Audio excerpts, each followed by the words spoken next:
What is up, everyone? Welcome to a review of Trails of Cold Steel, The Legend of Heroes. This is a franchise that is fairly new, and actually as we're doing this video recording, we were pretty much aware of a next entry to Trails of Cold Steel, which is the third game. Unfortunately, it's still in its early stages of development, and it's for Japan only at this point, but it's good to know that it exists. And while we're on the subject of this review, we would like to point out that in September we're getting the second game, as long as the release date is accurate. I have with me here in this review, his name is SwordFish1390. He has a YouTube channel under the same name. Sword, say hello to everybody. Hey everybody, how's it going?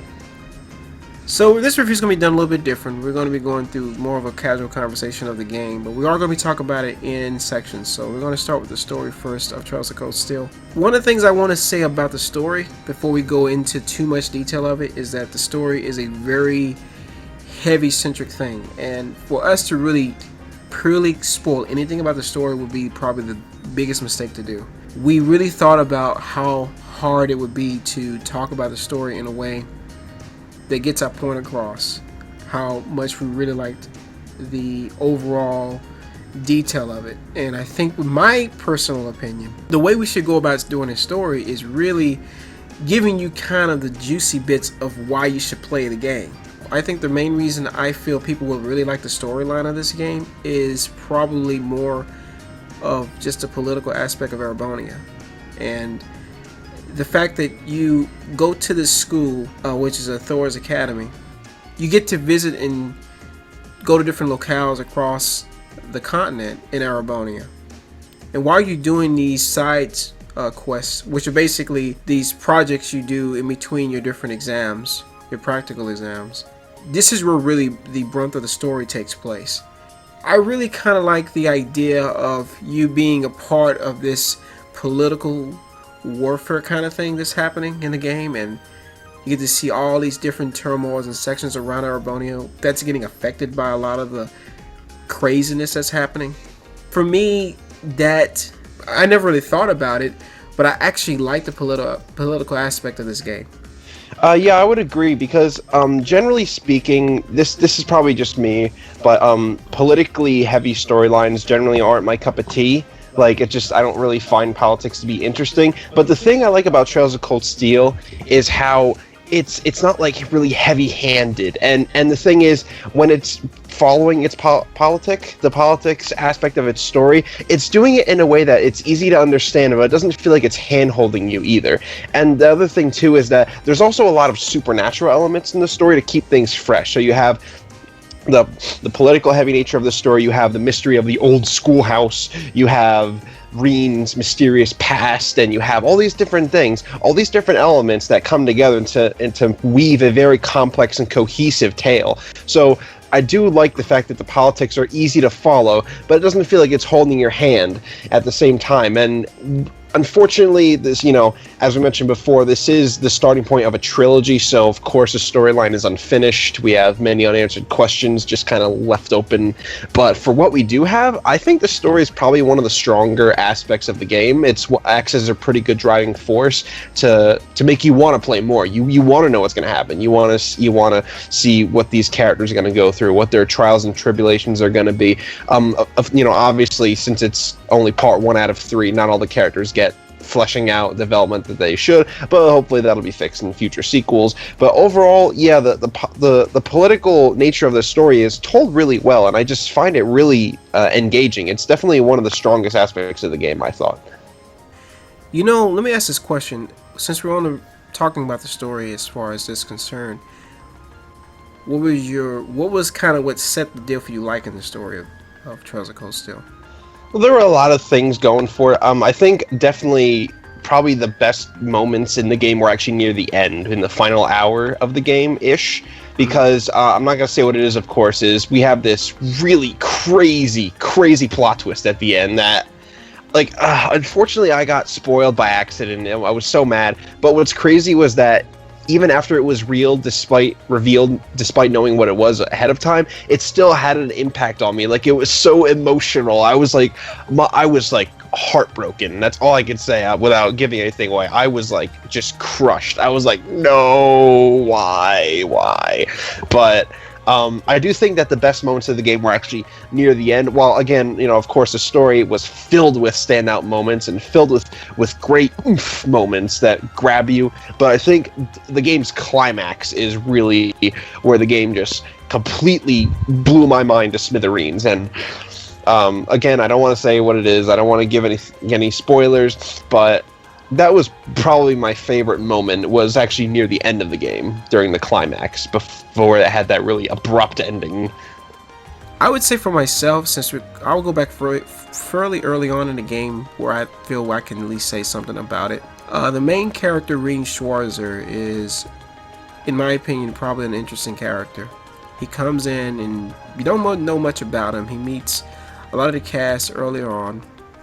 In its whole premise, the game discusses nobility, having nobility in blood, which separates you from the commoners versus nobility, and that's kind of a big key about the whole aspect of the political spectrum of Trails of Cold Steel.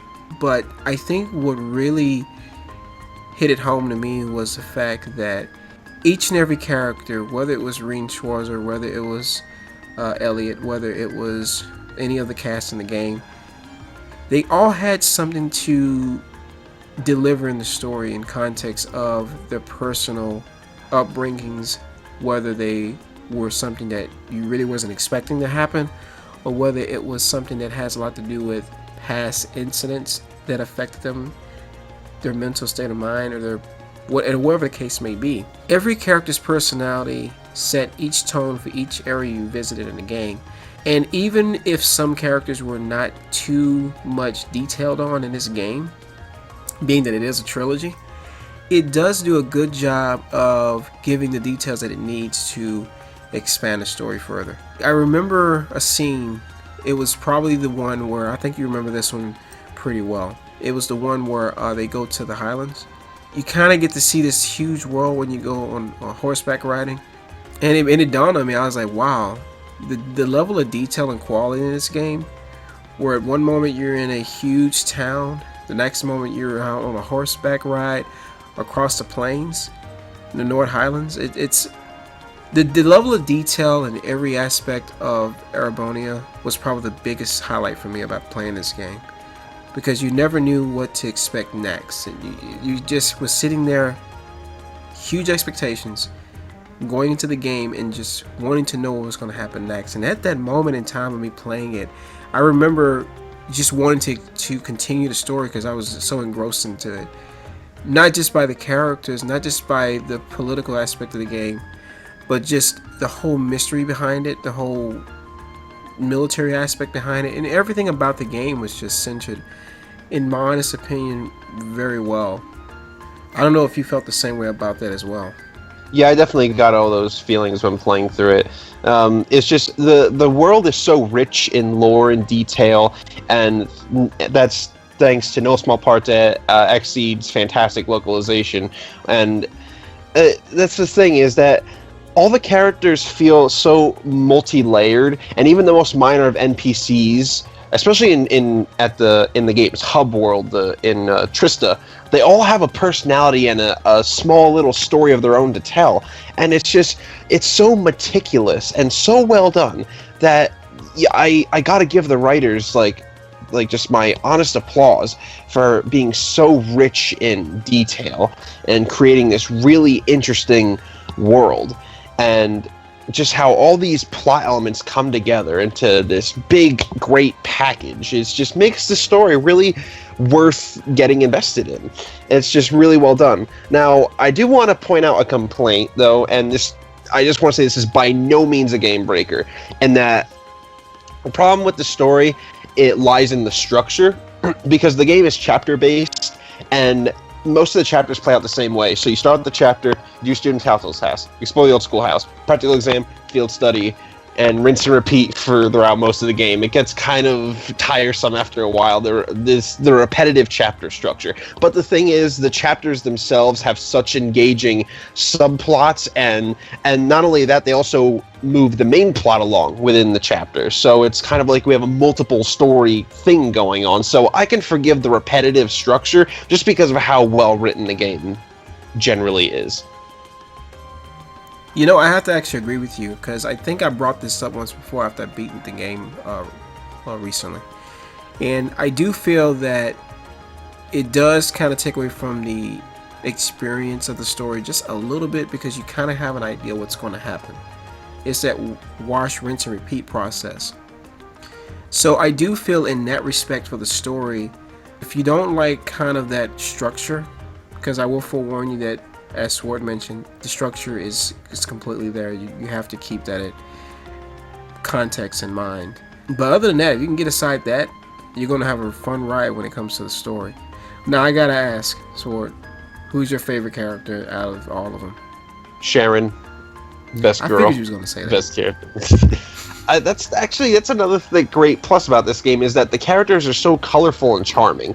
And as I mentioned before, considering the fact this is the starting point of a trilogy, yes, not all the characters get to fleshing out. They hopefully will in the future. That doesn't take away from the fact that how fun and charming their personalities are, and how wonderful their interactions are with each other, whether it be Reen and Elisa or Crow or whatever. We have a really colorful and what's I love too is the fact that all these characters are different, and there are about 24 characters, yet I can point them out by name and differentiate all of them. That's how well written the characters are in this game.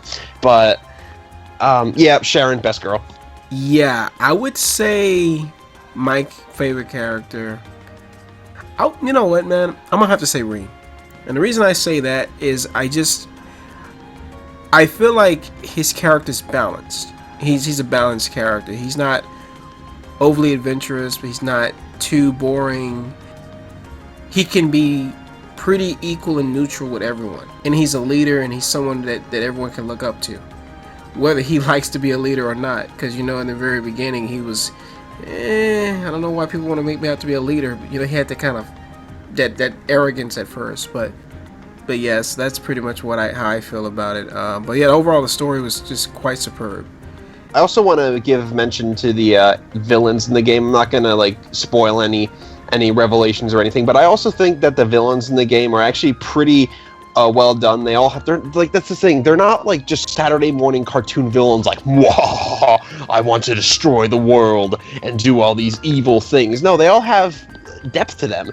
I mean, yeah, granted, we don't learn about all of them, and we don't learn everything there is to know about their backstories, but for what we get, they're actually really interesting characters. Mainly they call themselves the Imperial Liberation Front. They consist of 4 members, and they're all really interesting characters for, the time we get with them. What's also interesting too, when you have a story like this, it's always important to reflect back on games that have similar trilogies. And one that comes to mind that did a pretty good job with it was Xenosaga. And I kind of like games like that really tries to expand on its story and gives you more, not only just its context or just something simplistic, but it expands and it opens up and it fleshes out more of the characters. So honestly, so far, we both feel the same way, that the story in Trails of Cold Steel definitely is its highlight. Absolutely. Alright, so let's move on to gameplay now. And this is actually what's really cool about this game is for the first game from Falcom being in a 3D environment like this, it really plays out very well. It's kind of got a mixture of its classic East and Oath of Fagana E7 style, where it has the typical elements of what makes those games popular, with a little flair on Trails of Cold Steel. To give you an example, so you are able to control your characters. It is a kind of turn-based game, but you are able to move your characters around on the field, because a lot of the abilities that you use, you have to put them in a radius. And certain enemies, when they attack you, can have a radius. So you have to strategize both your attack and your defense, which is your offense and your defensive maneuvers. So you have to be very strategic in those areas. I also like the fact too that the Arcus plays an important role because that allows you to learn new abilities. There's so much more to this game, not just in the Arcus, not just in the combat, but even down to learning your abilities and grinding in this game is so much fun. I actually think too that the challenge in this game is extremely difficult. I find myself too a lot of times getting the upper hand, and even when you get the upper hand it can go wrong, but typically it doesn't. But a lot of the combat in this game is just fun. I actually didn't mind grinding because it was just so much fun to do. There was just so much like cool abilities that each characters can learn that really are awesome to see. So when you unlock their abilities, they're really cool to see. And then you can link abilities together with characters, so you can S-link them. And what happens is when they are in tune together, they can actually help each other, aid each other in combat. And there's a lot of cool intricacies in battle that really fleshes it out and makes it even more evolving as you play it. So the game doesn't feel stale. And trust me, when you put about 100 hours into this game, you're going to want some variety in your combat. I definitely agree with how strategic the battle system is. There's a lot of tactics required. It's I've only played very little Trails in the Sky, so I can't comment too much, but the battle system is generally identical with its own unique twists to it. My favorite addition is the link system, where Reen can spend bonding points, they call it, during his free time at Thor's, akin to the social link system in Persona 3 and 4, and in doing so, that'll raise his link level with the other characters. And in battle, you can link two characters together, and the higher their link level is with each other, they'll have additional abilities while they're linked. So, for example, if Reen takes damage, another character that he's linked with might heal him, or Reen might cover someone that he's linked with. Things like that add depth to the combat. And there's a lot of ground to cover in the battle system. There's a lot of, you'll have to move cursors and try to hit multiple targets if you can. There's a lot of strategic there's just so much depth to the combat, and it's just such a blast to do. I mean, it's just simple enough for anyone to get into, but it's also just nuanced enough to the point where there's a lot of depth to sink your teeth into, really. So I overall think that the battle system is really fun and enjoyable. It's just a blast to, plow through tons of enemies that you see in dungeons and in the field. It's just a fun time. Too, I think what is also makes the game fun and interesting is when you're actually doing your field studies, because a lot of your fighting will take place in your field studies a lot of times, and I do feel like they balance it out pretty well too, because you get a little bit of intermixing with the townsfolk. It's not forcing you the entire time to grind or to fight, but what it allows you to do is gives you kind of a breakaway here and there to be able to expand your horizons a bit, learn the world of Urbonia, while at the same time not keeping you too one-tracked on fighting, one-tracked on story. So they do balance it out of both. I think what I liked most about this game, it felt traditional to me. Would you say it kind of feels kind of old school to a point? It brings you back to that nostalgia, which you liked about JRPGs in the past, because I had that instant feel of that. And then a game that came out recently was I Am Setsuna, so kind of has that old school, traditional Chrono Trigger feel, and it's cool to have a game that kind of gives you a vibe of a classic JRPG feel, and I do feel like Trails of Cold Steel does that. Yeah, it definitely has the elements of a traditional RPG. Not to the point where it feels dated or anything. It feels very polished, but it does have the elements of more of a retro RPG where you have towns, you talk to NPCs, do quests, you go outside, fight monsters, shop, etc., etc., etc. So yeah, it definitely has that more nostalgic feel to it than some other RPGs, but it's not to the point where, like I said, it doesn't feel dated, which I think is it's got a nice balance. I want to point out something very important, and since we're actually kind of getting close towards the end of our review, is that I realized too that it's good to know if a game such as this is worth you playing. And a lot of times it's hard to really find a new JRPG to play. It's hard because there's a lot of games out there that you're not sure about.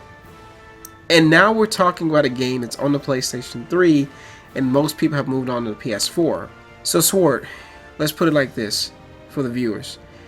Would you say that the overall context of the game, when it comes to its content, its story, and its gameplay, do you feel that it equally balances out to give each player an even balance, where it's not too boring and it keeps your interest, and it's even in some cases has so many plot twists in it that it may be entertaining to some, even if they're not into politics?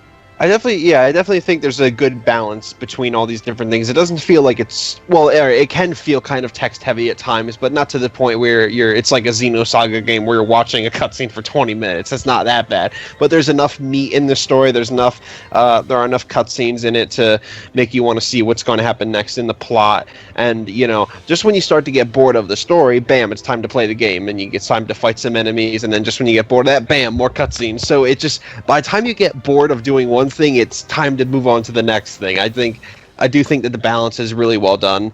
So I think it's to the point where I could say, like, if you're an RPG fan, this game has something for everyone. This game has everything that you'll find at least one thing to like about this game. And there's also a lot of content. There's a lot of mini games. There's a cool fishing mini game. I usually don't like fishing in video games. That was actually kind of fun. There's a card mini game. The fishing game was actually quite fun. I will agree. I did like playing the fishing game, because actually I didn't notice until I got like way into the game that it actually can regain your CP, which I didn't. Even know that. It can get you CP. It can restore your health. It can give you additional magic crystals for synthesizing quartz and whatnot. All right. If the one thing I don't like is I don't like how all the side quests are missable and they're chapter exclusive. That kind of irked me. So I kind of feel like I have to do them. So that was kind of annoying. Yeah, I did. That's actually a good point. Were there any negative aspects about the game? And now I guess we can talk about that real quick.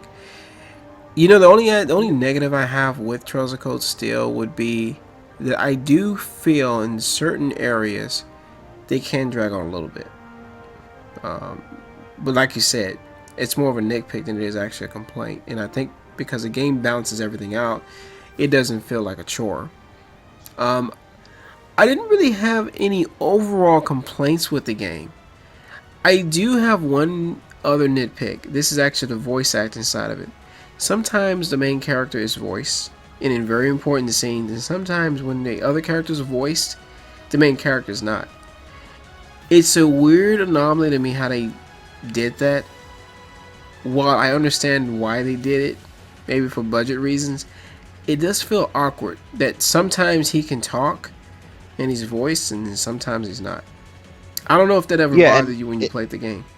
I shit you not when I say that when that happened to me for the first time, I thought my copy was bugged. I swear to Christ that I literally thought my copy of the game was defective. So I had to ask our friend Greg to say, did this happen to you too? Yep, this happened to me. I'm like, okay, it's just the game then. And the thing is, while, yeah, you do get used to it, it's really jarring. Because it's like Forrest said, where during scenes that are voiced, Reen has no voice. It's really obnoxious. I just don't like it. It's just, I found it so distracting. I mean, yeah, I eventually got used to it, but at the same time, it's such a big barrier to, break through. It's just, jarring is the only thing I can think of. I've used that word 3 times, but that's the only way I can describe that. And it's not even just that, where even during voice cutscenes, not only will Reen not have a voice, if there are like minor NPCs in the cutscene, like people that have no names, they'll also have no voice. So a character will be talking with a voice, blah blah blah blah, and then it's time for some other dude to talk in the background, and then it's just text. So it's like, the thing is, the actual voice acting itself is really well done. And actually what I like is that I liked how many voice actors in the game I didn't recognize, and I still thought they did a really, really good job. And it's kind of ironic that Reen, in my opinion, is one of the best voice actors in the game, yet he has so little of it in the game. It's just like kind of weird how that works out. Yeah, it's strange how the main character gets the least role time when normally the main character is the one that gets more role time. Because he has a lot of backstory too. He has a lot of points that come up that are very pivotal. And for him to have lacking voice, it really just, to me, it doesn't affect the game. The core story, it's there. But to have a voice behind those important moments, I really do feel that if it had that little extra voice to carry some of those scenes along, I probably would even say it would even be even better, just because the voice acting would have just it was good in the game. It would have really touched on it a little bit more. And aside of that, man, I tell you, I've put about over 100 hours into this game. There's even a trophy for it when you get over 100 hours. 200 two playthroughs, almost 300 hours. Jesus, I don't know if I can even top that, man. That's this is insane. But that just goes to show you how much we like this game. And in fact, another good friend of ours, D Bison, he's put a lot of hours into this game too, and he thoroughly enjoys all Falcom games. Matter of fact, a good friend of ours, Greg, he got us into playing these games. If it wasn't for him, I don't think I ever would have touched Trails of Cold Steel, quite honestly, because I was at the time playing Memories of Celceta on the Vita. But yeah, this franchise, man, if you guys have not had a chance to play any Falcom games, whether it be the East games, whether it be this game here, Trails of Cold Steel, and the Legend of Heroes Trails in the Sky, that is a phenomenal franchise. You can actually play it on Steam or on PSP. And it goes to show you, man, when you take a franchise as long running as this, and you put a lot of depth, a lot of care into the story, into the characters, into the actual continent, and you make everything connect, past, present, and history, you really come with some crazy yet entertaining bit of games that are like books themselves. Those games are all great. They all have something that if you feel like Trails of Cold Steel, you liked it a lot, and you're like, oh, I want to try these other games out, you're going to find them all to be just enjoyable. But overall, man, can't go wrong with Trails of Cold Steel. It has a lot of great content in it. The story is very entertaining. It holds your interest. There's a lot of plot twists. The characters are very likable. And I wish I could talk about all the characters, but unfortunately for this video and this trilogy, we really need to play all 3 games to give you a full, honest opinion about every character. Because without actually having everything laid out in front of us, it wouldn't do just the service for it. And I think overall, I really like the game. I've had very minimum issues with it, and I think honestly, with the music and the soundtrack being just as stellar in the game as well. The soundtrack is just beautiful. I just have to quickly mention, as far as the music goes, guys, if you haven't listened to the soundtrack, listen to the song called Exceed. Not Exceed the company, the publisher, Exceed, EXCEED. That song is fucking badass. Listen to it the second this review is over. It is so good. It's my favorite song in the whole game. Song, yeah. But I gotta say, for me, honestly, because this game came out late 2015, Trails of Cold Steel, 2015, Game of the Year for me. Yeah, I didn't make any videos last year on this game when it came out, because obviously it came out late in the year last year. But yeah, it was my Game of the Year last year. It just had a lot going with it. I mean, especially for being a PS3 game, I was not expecting to like it as much as I did. But it met every expectations. It kept my interest. I loved everything about the game. I really never had any complaints with this game. And actually, there was a guy who mentioned a review that I did for Ratchet and Clank Tools of Destruction. He had a question where I didn't actually have any complaints with the game. And even though I had nitpicks, I didn't really have any issues with Trails of Cold Steel. I don't know if you feel the same way. I don't know if the nitpicks you had, would you consider them something that were issues with you, or do you just feel like if you had to nitpick something, just because the game was so good that it was hard to really find any? That's kind of how I felt. Oh yeah, no, there weren't any game-breaking things. There wasn't a thing where I thought, wow, this really hurts the game. It's just, it's not a couple of big things. It's just a handful of teeny tiny things that barely, like I said, the closest thing is just the fact that how sporadic the voice work is during voiced cutscenes. That's pretty jarring. That's the closest thing to a major complaint I can think of. And also, I guess, the missable side quests, that was kind of frustrating for me. But yeah, I mean, really, there's nothing that breaks the game, really, at least not for me. There is one thing I want to point out. There is a new game plus in the game, so when you beat the game, you are able to carry over certain previous things that you obtained in your first playthrough. which I do recommend to at least give that a shot. And I do recommend if you're going to play the second game, you need to play the first one and finish it, because your save file will carry over, and it's very important that you do so, because a lot of the hard work in getting caught up with the story, I think, will get you in a better light when you play the second game. And anyway, I just remember too, get the box set to Trails of Cold Steel if you can. The second game will not come with a box set. You need to grab the first one, because that allows both games to be put in the box set. So just to point that out in case any of you guys have not picked up the box set or have been thinking about it but wasn't sure about the game, I do recommend that. Because I actually found a copy of the box set at GameStop recently. Matter of fact, a week ago, I actually found one still in the store. So you may have a chance to find a copy still if you look hard enough. I think it's all been said. I think it's a overall great game. Like I said, 2015 for me, game of the year of that year. I mean, it's got pretty much everything. It's got a compelling story, charming and likable characters, deep and satisfying combat. I don't really think we touched on the customization much, about how the court system, you can equip basically crystals on your characters that act as magic and abilities, and we have that. So there's a lot of customization in terms of, you know, in that department. But really, it's just like I said, the game really hits all the right notes, and there's only a few snags here and there, but they're by no means deal breakers.